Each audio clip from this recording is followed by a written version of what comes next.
کیا عام بندہ یہ چیک کر سکتا ہے کہ بلو ورڈ سٹی کے نام کتنی زمین ہے؟ بالکل کسی وقت 24 گھنٹے پٹواریوں کے پاس جائیں محکمے میں نے جناب ایک انٹرویو میں کہا تھا میرے سامنے چینل پہ بیٹھے ریونیو بیٹھے جس کی دل چاہتا ہے وہ میرے سامنے بیٹھے میں جواب دوں گا.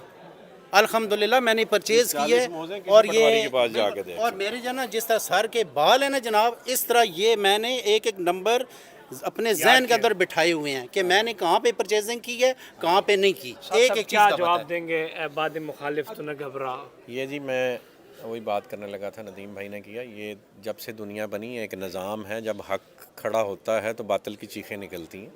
بڑے بڑے گروپ جو ہے نا پریشان ہیں. اور جس وقت جہاز اڑتا ہے نا جی میں تھوڑے دن پہلے ڈاکیومنٹری دیکھ رہا تھا جہاز کی شیپ اس طرح سے بنائی جاتی کہ جب ہوا چلتی ہے نا تو وہ اور اوپر جاتا ہے. تو یہ اللہ پاک کا نظام ہے. مخالف ہوا چلے گی کوئی بھی تحریک. آج یہ ریزسٹنس یہ جو گورنمنٹ میں سمجھتا ہوں بے وقوفی کر رہی ہے خان صاحب کو جو ہے وہ اور گراف آپ کر رہی ہے ریزسٹنس دے کے. کوئی بھی گروتھ جو ہے نا وہ ریزسٹنس میں ہوتی ہے. تو یہ اللہ پاک کا نظام ہے. اور مشہور ہو گیا خان. اللہ پاک کا نظام ہے. ہم لگے ہوئے انشاءاللہ یہ ساری تانے ٹوٹ جائیں گے. سر یہ جو 5 مرلہ ہے 10 لاکھ کا بھی ہے 15 لاکھ کا بھی ہے 20 کا بھی آپ 50 سے اوپر جا رہے ہیں تو یہ سارا کیسے چلے گا سر؟ 5 والے بھی ہیں 50 والے بھی ہیں. یہ لوکیشن ٹو لوکیشن میٹر کرتا ہے نا جی. دیکھیں ادھر میں پھر فوکس کرتا ہوں بلکہ آپ ادھر آ جائیں. چلو جی مین نقشے پہ آ جائیں جو اس وقت ڈیولپ ہو رہا ہے. ہم نے ایک بہت بزرگ ڈیولپر ہیں اس وقت سب سے بڑے وہی ہیں اور بزرگ بھی وہی ہیں. انہوں نے پوچھا ندیم صاحب بیٹھے تھے انہوں نے پوچھا کہ بھائی جان آپ نے 5 مرلے کا پلاٹ کتنے کا بیچا؟ تو ہم نے انہیں کہا کہ جی ہم نے 5 مرلے کا پلاٹ 8 کا بھی رجسٹر کیا 9 کا بھی کیا 10 کا بھی کیا 15 کا بھی کیا 22 کا بھی کیا. انہوں نے آگے سے جواباً پوچھا میں پوچھ رہے ہیں ਵੇਚਿਆ ਕਿੰਨੇ ਦਾ ਸੀ ਰੀਸੇਲ ਨਹੀਂ ਪੁੱਛ ਰਿਹਾ. ਮੈਂ ਕਿ ਜੀ ਮੈਂ ਵੀ ਤੁਹਾਨੂੰ ਰੀਸੇਲ ਨਹੀਂ ਦੱਸ ਰਿਹਾ. ਅਸੀਂ ਜਿੱਥੇ 8 ਦਾ ਦਿੱਤਾ ਉੱਥੇ 22 ਦਾ ਵੀ ਦਿੱਤਾ ہے. ٹھیک ہے. اب یہ ساری سائنس سمجھیں چونکہ بہت سارے لوگ یہ سوال کرتے ہیں. ہم یہاں سے یہ انٹر ہوتے ہیں اور یہ جا کے ہمارا جنرل بلاک ہے. جنرل بلاک جب ہم نے اس کی زمین پرچیز کر لی تو جس نے زمین کے پیسے پورے دیے ہم نے اس کو موقع دیا کہ جی یہ ایریا ہمارا ڈیولپ ہو گیا آئیں اپنا پوزیشن لے لیں اور اس کے ڈیولپمنٹ چارجز پے کریں. جس نے اپنے پوزیشن کے پیسے پورے دے دیے زمین کے اسے ہم نے بیلٹ کر دیا. آپ سب گواہ ہیں. ٹھیک ہو گیا.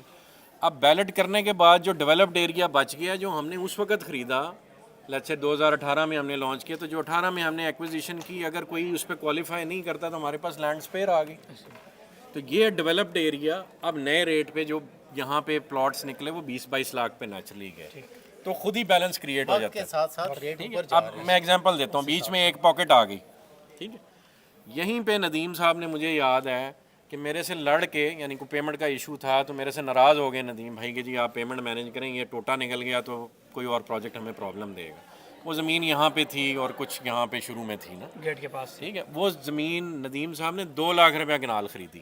ٹھیک ہے. اس وقت وہی زمین اب سودا جو پاکٹ بچ گئی 25 لاکھ روپیہ کنال ہو گیا. را لینڈ یعنی اگر ہم اس کو آدھی ویسٹ کرتے ہیں تو ہمیں 50 لاکھ میں کنال پڑ رہی ہے. ٹھیک ہے. 50 لاکھ کی کنال اور ہم نے کنال بیچا تھا 21 لاکھ کا تو 50 لاکھ میں جو کنال پڑے وہ ہم 21 میں کیسے دے سکتے ہیں. ٹھیک. تو نیچرلی اس پاکٹ سے نکل کے جو پلاٹس آج کی ڈیٹ میں وہاں بنے جو ہم نے بیلٹ نہیں کیے وہ اب ہم مہنگے بیچیں گے. تو ڈیلیوری وائز جو آپ کا سوال ہے نا کہ جو کوالیفائی کرتا جائے گا اور اپنی قسطیں پے کرتا جائے گا اور ٹائم سے پے کرے گا وہ ونر ہے. ٹھیک ہے. باقی کہیں نہ کہیں ڈیلیوری لے لیں گے. ڈیلیوری سے نہیں ہم بھاگتے اور جرمانے بھی ہم کسی سے نہیں لے رہے. ہم اس کا ریٹ چینج کر رہے ہیں وہ ہمارا حق ہے کہ کینسل کر کے ہم نے نیا ریٹ آفر کیا اگلا لینا چاہے لے لیں نہیں تو اپنے پیسے لے لیں. بلو ہل سر بہت پرانا پروجیکٹ ہے ابھی تک اس کا جی وہ آ رہا ہے یہاں پہ آ رہا ہے اس کا بیلٹ بھی انشاءاللہ پریپیئر کر